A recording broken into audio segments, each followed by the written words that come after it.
الرحیم رسول پاک صلی اللہ علیہ وسلم نے فرمایا، جو شخص ماہ شعبان معظم میں ایک روزہ رکھے گا تو اللہ تعالیٰ اس کے لیے 70 نیکیاں لکھے گا اور ہر نیکی 1 سال کی عبادت کے برابر ہوگی۔ نیکی کا تعلق عقل سے۔ نیکی کے لیے عقل کا استعمال ضروری ہے۔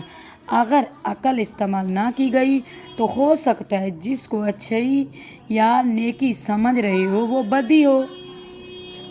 عزیزان گرامی، ایک شخص نے ارادہ کیا کہ میں معذور کی مدد کروں۔ اس کی نگاہ ایک ایسے شخص پر پڑی جو ہاتھوں اور پیروں سے معذور تھا اور ایک درخت کے سائے میں بیٹھا ہوا تھا۔ یہ سوچنے لگا کہ میرے پاس تو پیسے نہیں ہیں لیکن اس کو کھانا کھلانے میں ضرور بھلائی ہے۔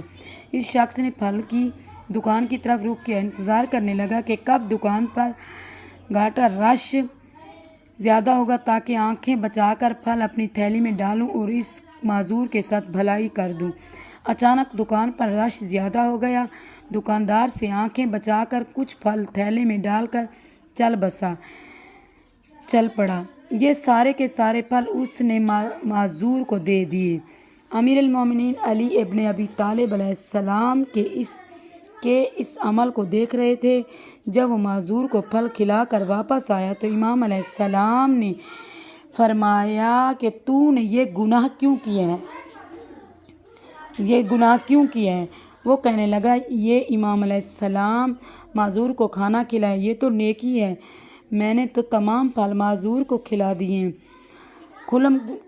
ہیں۔ گناہ تو اس وقت ہوتا جب میں خود کھاتا۔ امیر المومنین علی علیہ السلام نے فرمایا، نیکی وہ ہوتی ہے جو اپنے مال سے کی جائے، عقل کا غلبہ جذبہ پر ہو۔ اور امام علیہ السلام کی خدمت میں عرض کرنے لگا کہ اس گناہ کی تلافی کیسے کی جائے؟ امام علیہ السلام ہی رائے حل فرمائیں۔ امام علیہ السلام نے فرمایا، اس کے 2 راستے ہیں، ان میں سے جس کو چاہے اختیار کر لو۔ ایک راستہ یہ ہے کہ تو دکاندار کو اس کی قیمت ادا کر دے، دوسرا راستہ یہ ہے کہ جا کر دکاندار کو راضی کر لے۔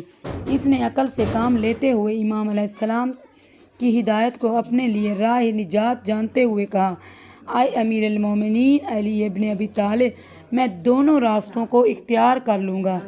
میں دکاندار کو اس کی قیمت بھی ادا کروں گا اور اس سے جا کر معافی مانگوں گا اور راضی بھی کروں گا۔ جناب امیر المومنین علی ابن ابی طالب علیہ السلام نے فرمایا، پھر تیرا یہ عمل اللہ تعالیٰ نیکی میں تبدیل کر دے گا انشاءاللہ۔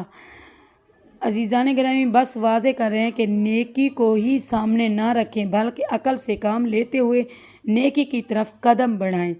اللہم صلی علی محمد و آل محمد وعجل فرجہم۔ ہم حسینی ہیں سارے جہاں میں پھیلے ہوئے۔